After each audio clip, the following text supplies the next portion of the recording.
गया है इसे, बेचारा बेहोश हो गया है। यहाँ क्यों लाई है इसे? ये क्या सरकारी अस्पताल है? मालकिन, इसे अस्पताल दाखिल करना है। मुझे 500 रुपए दे दीजिए, इसकी जान बच जाएगी। क्या समझ कर आई है यहाँ? सरकारी खजाना पड़ा है। मालकिन, हमारे माँ बाप तो आप ही हैं। आपका दरवाजा नहीं खटखटाएंगे तो और कहाँ जाएंगे? क्यों इतनी जल्दी भूल गई? तूने ही तो कहा था कि आपके दरवाजे पर कभी थूकने भी नहीं आऊंगी। भूल हो गई थी मालकिन। हर भूल की सजा है। मैं तेरे इस बच्चे की जान बचा लूंगी अगर तू मेरी चौखट पर थूक कर चाटेगी तो।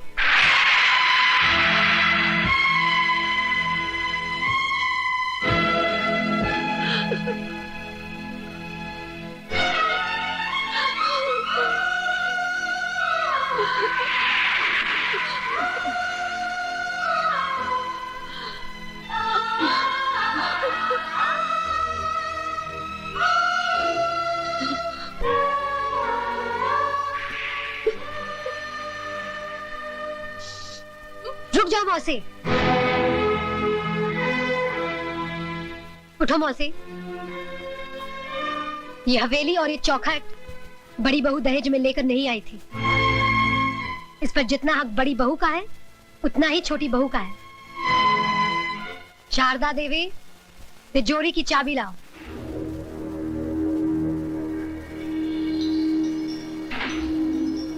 चाबी लाओ बड़ी बहू।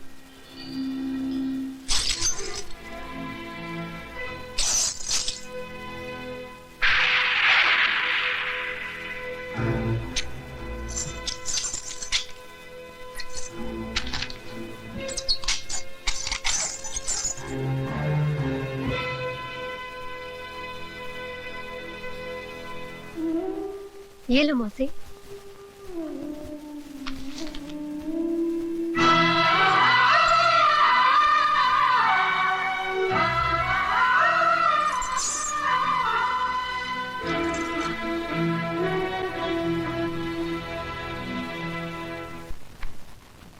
ये लड़की है कि फूलन देवी?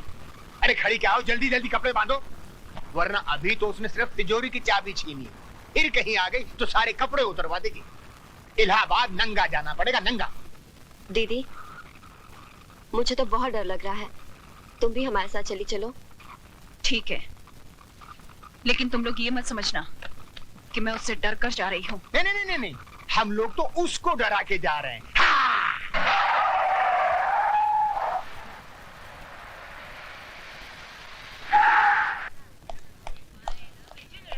भाभी, ये अचानक क्या हो गया? कहाँ जा रहे हैं आप लोग? मिस्टर राज, तुम्हारी भाभी अपनी मर्जी से नहीं जा रही, उनको घर से बाहर निकाला गया है। मैं कुछ समझा नहीं। रहने दो देवर जी। अगर माला को अपने घर की बहू बनाना ही था तो इतना सब ढकोसला क्यों किया? सीधे सीधे मुझसे कह देते, मैं खुशी से तिजोरी की चाबी उसके हाथ में रख देती। आपकी मिसेज माला ने चाबी का गुच्छा छीना और हमको बेइज्जत करके घर से बाहर निकाल दिया।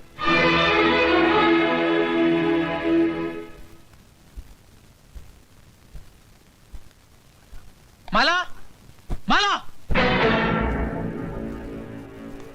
बदतमीज, क्या समझती है अपने आप को? हाँ? इस घर की मालकिन बड़ों के मुंह लगती है? जान से मार दूंगा तुझे। क्या हो रहा है ये सब? बस करो। रुक जाइए रमेश भैया, आपको मेरी कसम जो बीच में आए। मैं जानती हूँ कि आपके दिल में मेरे लिए हमदर्दी है, लेकिन आज आप भी उन सब की तरह तमाशा देखिए जिनके दिलों की हसरत आज पूरी होगी। हाँ तो मिस्टर हस्बैंड, रुक क्यों गए? दिखाइए अपनी मर्दानगी और इस बेल्ट से लिख दीजिए मेरी पीठ पर कि मैं तुम्हारी पत्नी नहीं हूँ। लेकिन याद रखना, जितने भी जख्म दोगे हर जख्म से एक ही आवाज आएगी, जीते जी इस घर से कभी नहीं जाऊंगी। जाऊंगी तो मरने के बाद, वो भी तुम्हारे कंधे पर सवार होकर। तुम्हारी ये हसरत मैं अभी पूरी करता हूँ।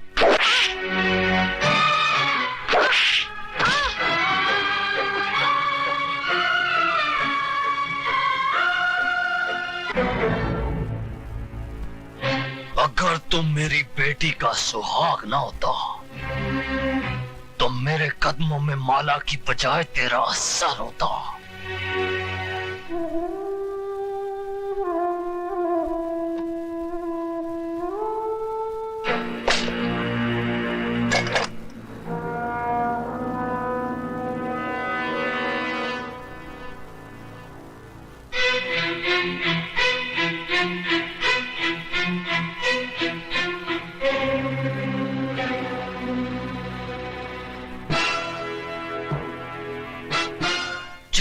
गोली।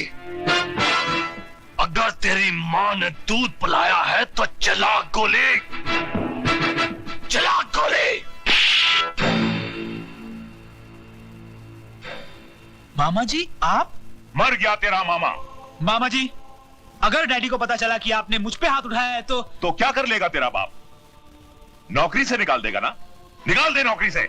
मामा जी आप अपनी औकात भूल रहे हैं। औकात मैं अपनी नहीं भूल रहा हूं, रिजर्व बैंक की औलाद। औकात तू अपनी भूल रहा है, तू। मामा तुम सठिया गए हो। मैं अभी डैडी को फोन करता हूँ, वो तुम्हारी ऐसी खबर लेंगे। अरे तेरे बाप में अगर दम होता तो पीठ दिखाकर लंदन नहीं भागता। वो जानता था कि वो हार गया है। वो अपनी दौलत से हिंदुस्तान के कानून को नहीं खरीद पाया, इसलिए सर पर पैर रखकर यहां से रफू चक्कर हो गया। बहुत हो गया मामा जी। अगर अब आप 1 मिनट में इस हवेली से दफा नहीं हुए तो पुलिस को बुलाकर यहाँ से धक्के मारकर निकलवा दूंगी। तो फिर देर किस बात की है बहू? बुलाओ, पुलिस को बुलाओ। हम भी देखते हैं कि कौन इस हवेली के बाहर जाता है और कौन जेल के अंदर। ये जख्म देखते ही तुम्हारे हाथ में ये जो सोने के कड़े हैं ना, ये लोहे के कड़े हो जाएंगे। माला की तरफ से गवाही मैं दूंगा कि हमारी बड़ी बहू ने अपनी छोटी बहन का टाका फिट करने के लिए अपने भाई के साथ मिलकर साजिश की और राज को उकसाया कि वो माला को अपनी जिंदगी से उठाकर बाहर फेंक दे। माय डियर सिस्टर, मैं इलाहाबाद चलता हूँ, बाबूजी वहाँ अकेले हैं। भैया मैं भी तुम्हारे साथ चलती हूँ। हाँ बेटर बेटर। देखा राज, जब जहाज डूबने लगता है तो सबसे पहले उसे चूहे छोड़कर भागते हैं। अरे पगले, इतनी प्यारी गुड़िया तेरी जिंदगी बनकर आई और तू इसे ठोकर मार रहा है। आओ बेटी। राज, जिस इंसान के तुझे पैर छूने चाहिए तूने उनका अपमान किया है। चल बेटे, माफी मांग, पैर छू और एक नई जिंदगी शुरू कर।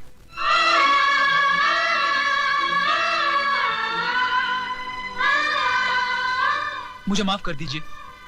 ऐसा अनर्थ मत कर बेटा, मैंने तो कन्यादान किया है। तू मेरे पैर छुएगा तो मैं तो सीधा ही नरक में चला जाऊंगा। देखा बेटे, इसे कहते हैं महान आत्मा। तूने इनकी बेटी पर इतने जुल्म ढाए और इन्होंने तुझे एक पल में माफ कर दिया।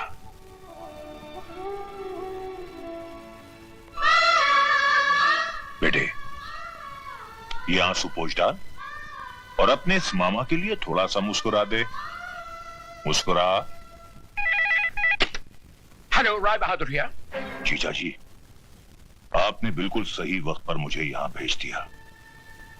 अगर जरा सी भी देर हो जाती तो यहां महाभारत का आखिरी एपिसोड हो गया होता। साले साहब, क्यों पहेलियां बुझवा रहे हो? कहावत है कि बगैर उंगली टेढ़ी किए घी नहीं निकलता। मैंने स्टाइल बदल दिया है, उंगली सीधी कर दी है। अब घी सीधी उंगली से ही निकलेगा। साफ साफ बात करो। राज और माला हनीमून मनाने हिल स्टेशन जा रहे हैं। पहाड़ की ऊंचाई से बेचारी का पैर भी तो फिसल सकता है। मामा जी, आपका यह नया नाटक मेरी समझ में नहीं आया। ससुर के पैर छुओ, माला को अपना लो, औरत को खिलौना मत समझो। भांजे, कल अगर मैं ये नाटक नहीं करता तो या तो ज्ञानी की तलवार तुम्हारी गर्दन उड़ा देती या तुम्हारी बंदूक की गोली ज्ञानी के सीने के पार होती, और दोनों ही सूरतों में माला घर से बाहर नहीं निकलती। लेकिन अब माला घर से तो क्या, इस दुनिया से ही बाहर निकल जाएगी। वो कैसे? सुना है इस इलाके में इतने जहरीले सांप हैं कि जिसे डस ले वो पानी तक नहीं मांगता, और अगर गलती से कोई उनका जहर चूसने की कोशिश करे तो वो भी दम तोड़ देता है। कुछ समझा भांजे? जी मामा जी। Very good. तो फिर देर किस बात की? मेरे प्यारे भांजे, कल की सुबह तो होने दे।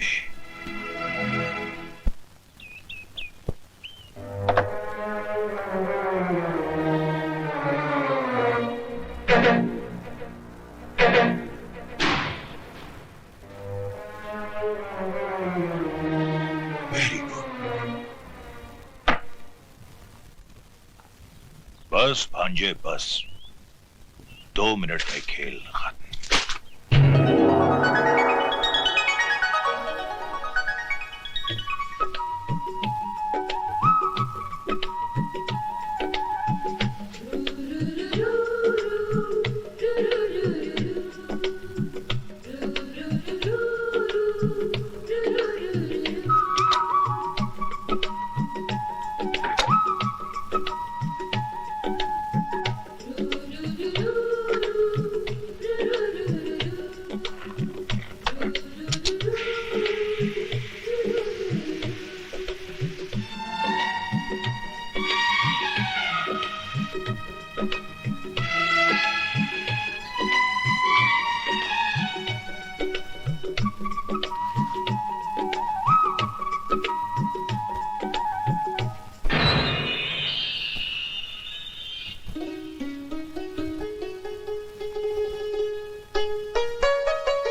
वेरी गुड भांजे, माला की आखिरी चीख तुम्हारी आजादी का ऐलान है।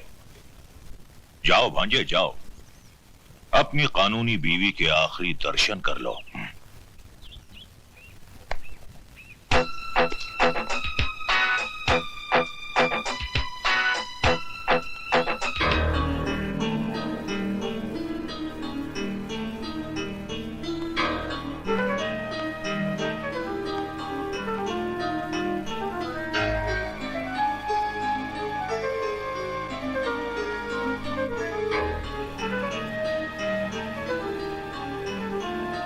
जब तक मेरी मांग में सिंदूर और गले में मंगलसूत्र है, दुनिया तो क्या, भगवान भी तुम्हें मुझसे अलग नहीं कर सकता।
माला, माला, माला, माला, वेरी गुड माला, माला।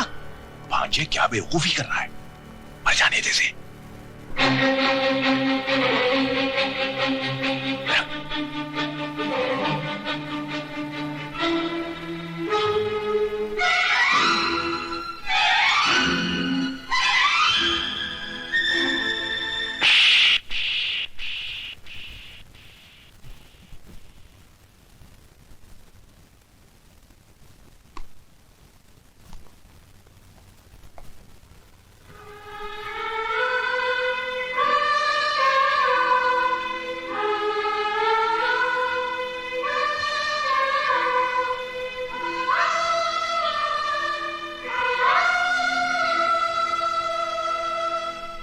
मिस्टर राज, आप किस्मत वाले हैं।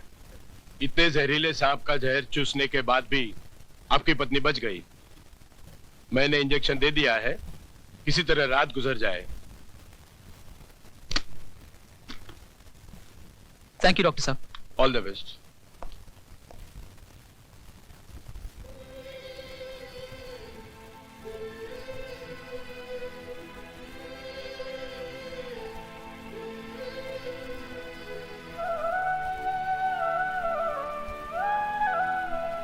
तुमने एक बार अपनी पत्नी की मांग में सिंदूर भर दिया तो तुम्हारे जीते जी ये सिंदूर कभी नहीं मिटेगा। जीते जी इस घर से कभी नहीं जाऊंगी, जाऊंगी तो मरने के बाद।